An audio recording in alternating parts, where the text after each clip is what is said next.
So, Bryan, I think we're on the right track and working hard to embrace developers, but, you're very close to the platform and what we're doing with OpenPOWER. How would you differentiate OpenPOWER as a platform to the developer community?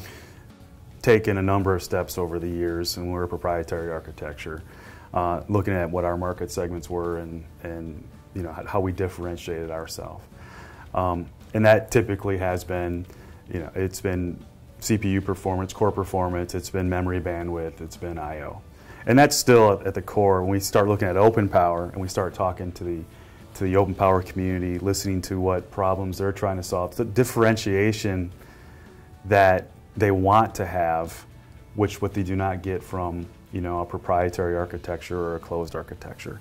And so we've taken a bit about our technology that we've built upon.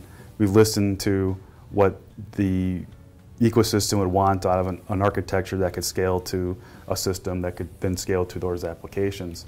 And we've partnered in the foundation with our foundation members, and sometimes we partner in a one-on-one relationship, and sometimes we partner on a broad relationship. But even the one-on-one relationships, the whole goal is to make it available to the ecosystem, because sometimes you got to work together in order to get it right and then to make it available. NVLINK is one of those examples.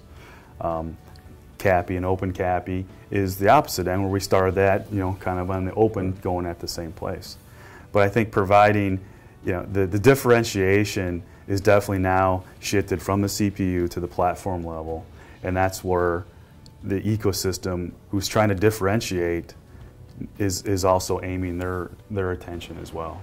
So in fact it's such a scalable, flexible, high-performing platform that I think is being provided to the OpenPOWER Foundation based on their input, based on their work, putting their elbows in and getting those designs done.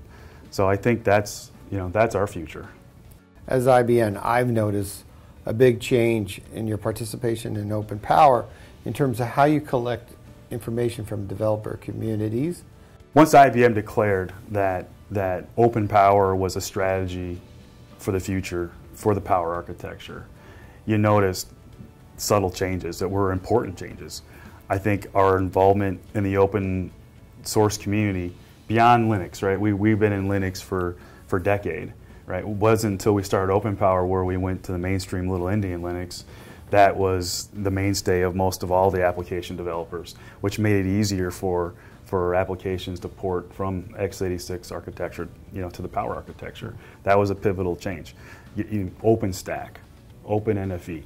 IBM has continued to grow their relationships, their involvement in a lot of the open standards committees, even taking, board seats, positions, and heavy involvement, investment, because that's vital. Even with our ISVs, we've expanded our ISV ecosystem and looking at, IBM's looking at startups to go and put on their mainline power servers that they go sell. It's a big mindset change that is starting to, I think, come to fruition for us, and I think it's adding the OpenPOWER ecosystem to that, making it relevant for us, and hopefully provide some relevance to them.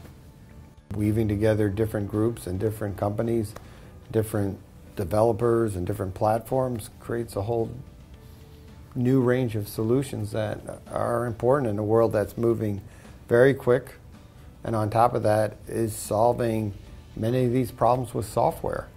And I think ultimately if we help in some small way make that software perform better and solve problems quicker, we've contributed something meaningful. Yeah.